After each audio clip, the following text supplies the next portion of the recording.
All right. So we're going to go over the math from the biotic potential in Rabbit's lab. And first, let's go ahead and do an example for question number 1. So first, I like to do everything with the guess method. And the guess method is to write down your given, your unknown, your equation, and then you substitute in your values and then you solve. So let's go ahead and let's look at the information that we're given. So we are given that at year of 2011, the initial population, which is represented as n sub 0, is 8,305,000 in this country. Then we get a growth rate of 1.7%, and we have the following equation of n of t equals n sub 0 times r to the t power. And then I have all of the values of the variables listed here as well. So n of t is the population after a certain number of years.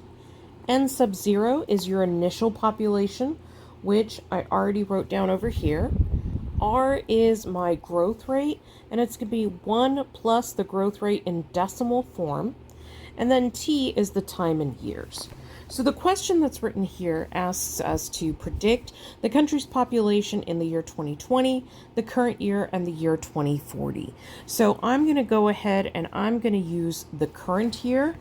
So that will let us see what the time was. So we're going to do this for the year 2024, which means our time is going to be 2024, the current year, minus 2011, which is going to be 13 years. Now, we already have our n sub 0 as 8,305,000. Now let's talk about our growth rate, or R. So a percent, if you want to convert it to a decimal, percent literally means per 100. So a 1.7% rate is going to be the same as 1.7 over 100, which you can also go back and say, okay, I can take this decimal point and I can move it over 2 times. So that means that my growth rate is going to be 0.017. Now my R is going to be, as we said here, 1 plus that growth rate in decimal point. So R is going to be 1.017. Now I take all of those values and I have my given. My unknown is going to be n of t.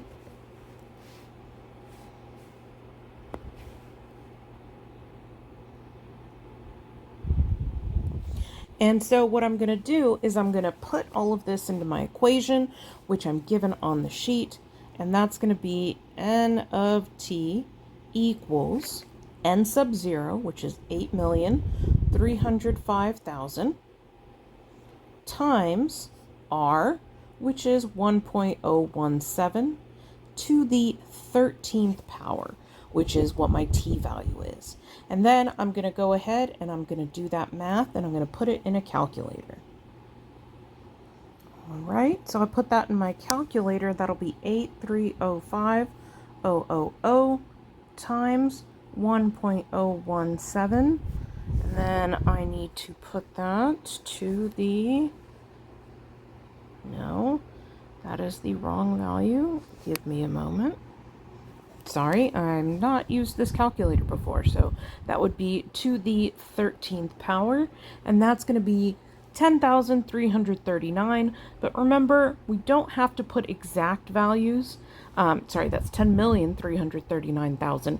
So I'm going to round that to about 10,339,000. We'll just put 400,000.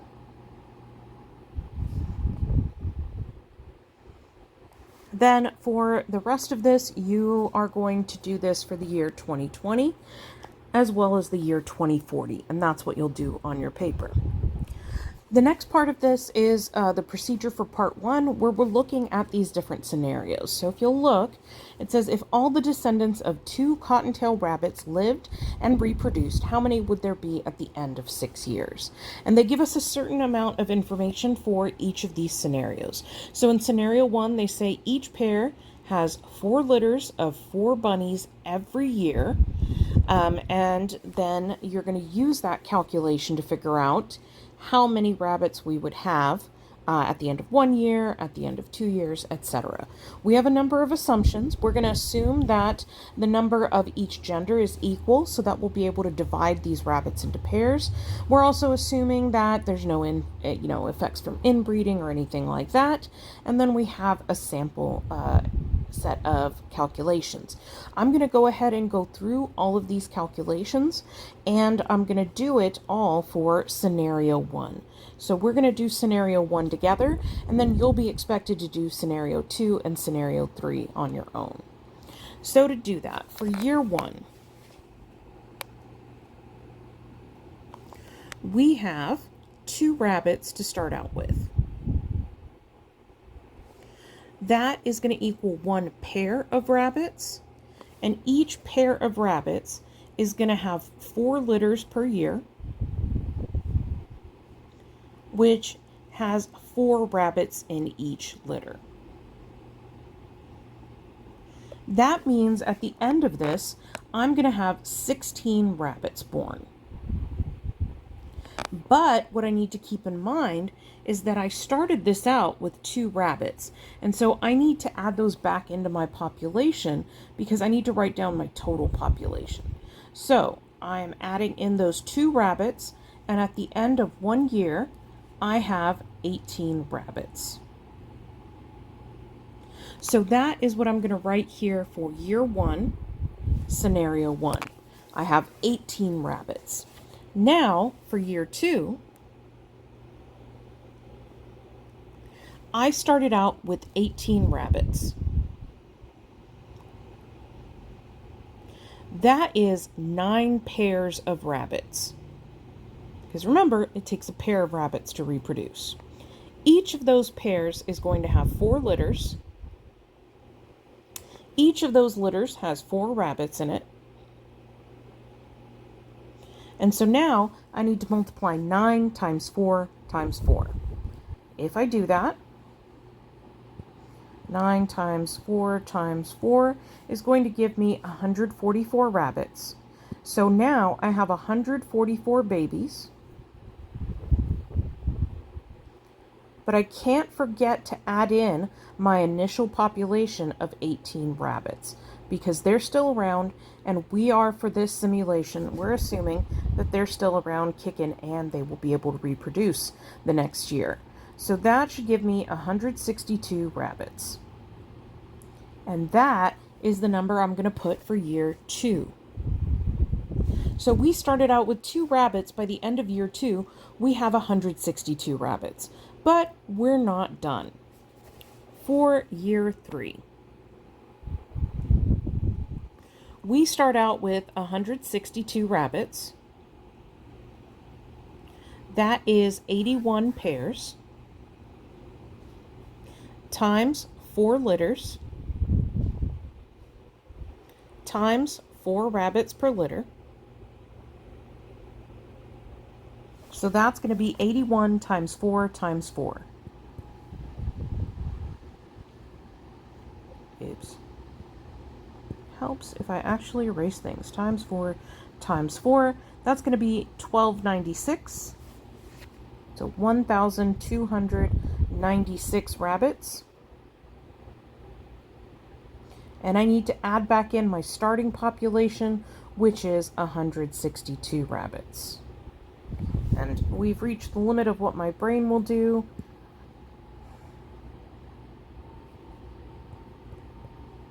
So that'll give me 1,458 rabbits.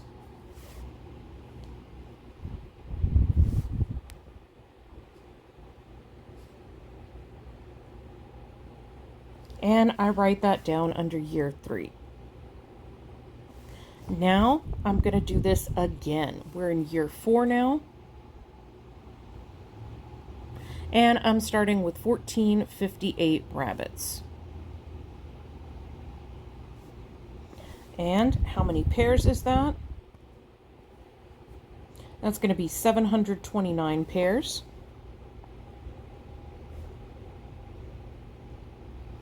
Times 4 litters. I'm just going to start abbreviating litters. Times 4 rabbits per litter. And let's go back and see what that is. So 729 times 4 times 4 is going to be 11,664. Plus my initial starting 1458 rabbits.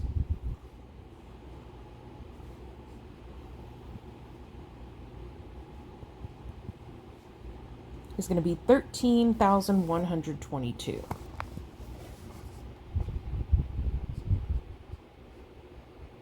So that is the number of rabbits I now have, 13,000. And that was 13,122 rabbits. So after 4 years, we are now already up to over 13,000 rabbits. Now, we're doing this for year 4. We did that for year 4. Now we're going to do that for year 5. I start out with 13,122 rabbits. And then I know I need to figure out how many pairs that is, so I divide it by 2. That's going to be 61 pairs, 6,561 pairs, times 4 litters per year, times 4 rabbits per litter.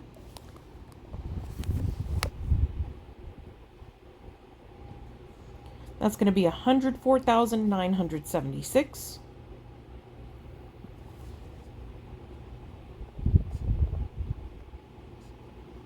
Plus my starting population, which was 13,122 rabbits. And when I add that up,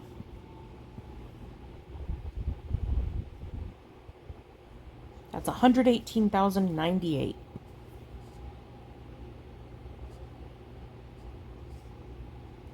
All right, and that's what goes in year 5. That was 118,098. And now, I know you're getting tired of the math, but our last calculation for this year is year 6. And so we start out with 118,098 rabbits. Got to figure out how many pairs that is. So I'm going to take that number, I'm going to divide it by 2. That's 59,049.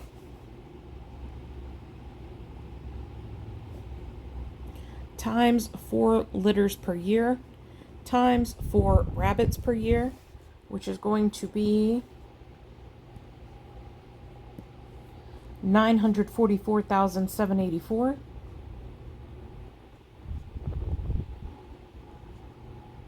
Plus my starting population of 118,098.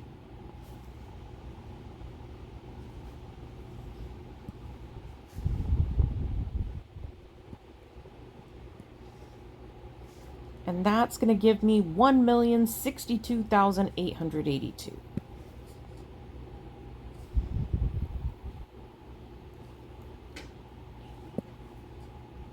So 2,882 rabbits. And then finally we are done. So that's 1,062,882. I'm just double checking I wrote that down correctly. So that is all for scenario 1. If you look, now you'll see that scenario 2 is a little different. We're going to say instead of 4 rabbits per litter, we're now going to have 5 per litter. And now you need to see what the difference is that's going to make. And for scenario 3, instead of 5 per litter, now we're doing 6 per litter and looking at the results. After that, you have to then record the data on this graph. And I want to point something out. It may be a little harder to see just because there's only so far this is letting me zoom in, But if you'll notice, the axis on this graph, which should read population for the y-axis, and year at the bottom. This is, if we look, the y-axis scale is not your traditional scale. It says over here 10, 100. This now says 10 to the third. This says 10 to the fourth, 10 to the fifth, 10 to the sixth, 10 to the seventh, and 10 to the eighth. Basically, this is what's called a logarithmic scale. It's used when you want to look at a wide variety of data on a single set of axes. So notice if we're graphing this, we're graphing numbers from 18 all the way up to over 1 million. And if we tried to do that on a traditional graph, our data would either be like super squished for the small numbers, or we'd have to have a giant graph, which would be very difficult. So instead of doing that, we have a logarithmic graph where instead of like us having one, 2, 3, 4, instead we're going up by degrees of 10, so multiples of 10. So if we look at that, and if we try and graph this, there's going to be a little bit of approximation here. So you'll notice that here it says 1, 2, 3, 4, 5, 6, 7, 8, 9, 10. That's basically 1 times whatever this unit is. So that means that this first line right here is going to be 10, then 20, 30, 40, 50, etc. All the way up until you get to here, which is 90, and then this would be for 100. This would be 2 times 100, so this is going to be 200, 300, 400, 500, 600, etc., until you get up to this number, which is 1,000. So I'm going to go ahead and graph scenario 1 for y'all so you can see how I do this. So my first number is going to be 18. 18 in year 1 is going to be somewhere between this value right here, and let me go ahead and highlight it a little. So somewhere between this value right here and this value right here. That's 10 to 20. Notice I have 1, 2, 3, 4, 5 lines. So what I'm choosing to interpret this as is I'm choosing to say that this value right here is 12, 14, 16, 18, and 20. So this dot right here is going to be 18 for year 1. For year 2, it's 162. So this number, I'm going to go ahead and highlight that in blue. This is 100 right here. This is 200. And then this next line going up is going to be 120, 140, 160, 180, 200. So this third line is 160. So I'm going to say it's just a smidge above that. For year 4, my value is 1458. And I'm going to go ahead and pick a different color to highlight this in.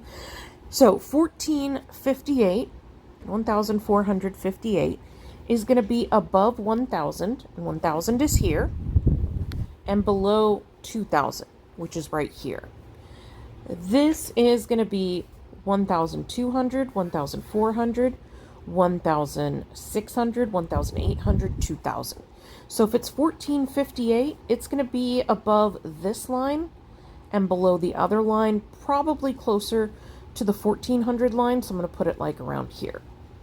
Notice this isn't like a super exact science in that I am kind of approximating where the dots go. And it doesn't have to be incredibly precise, but you're just trying to get close enough. My next number is 13,122. I'm going to choose a different highlighter color for this. So let's go with orange.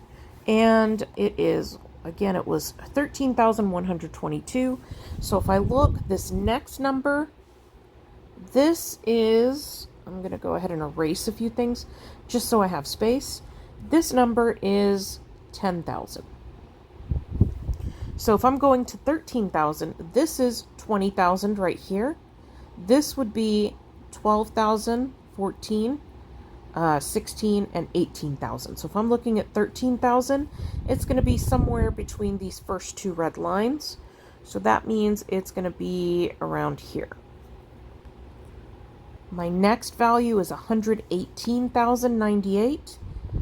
So let's go ahead and look for 118,098. So it is going to be above, let's see, this next number, this is 100,000. So I'm looking for, this number is 200,000. So this would be 120, 140, 160, 180. If I'm going for 118,000, it's going to be next to this line right here. So I am going to put it about here. And then my final number was 1,062,000. So I'm going to do this color. We'll try, how about this weird gray color? All right. So this number is 1 million right here. That means this number is going to be 2 million. So this would be 1,200,000, 1,400,000, 1,600,000, 1,800,000. I'm going to be pretty close to 1 million because it was 1,062,000. So I'm going to be closer to the 1 million side. So I'm going to put it about here. And then if I zoom out, and this line is going to be really wonky because usually I would do this with a ruler on paper, but this is my approximate line. You're going to draw a line through there. It's probably going to look kind of like a straight line. This is what an exponential graph would look like on this logarithmic scale. If I did this on a traditional graph scale, it would look like this. And that is something we call a J-curve, which is exponential growth. This is the biotic potential of an organism to reproduce because it's what they're physically capable of producing. Notice this is not what will actually survive. I am going to point out one of the things I took a lot of points off for last year was not including a key. You need to make sure, since you're graphing 3 different scenarios on here, that you have a key to show you what value is for scenario 1, what graph is for scenario 2, and what graph is for scenario 3. You can do this either by using different colors, or you could use, for example, you could say scenario 1 is a solid line, scenario 2 is a dotted line, and scenario 3 is a dashed line. If you don't have a lot of different colors, just make sure that you are differentiating and include a key, so that way you know which is which. So hopefully this helps you do some of the math. If not, feel free to come see me in tutoring. Remember, A101.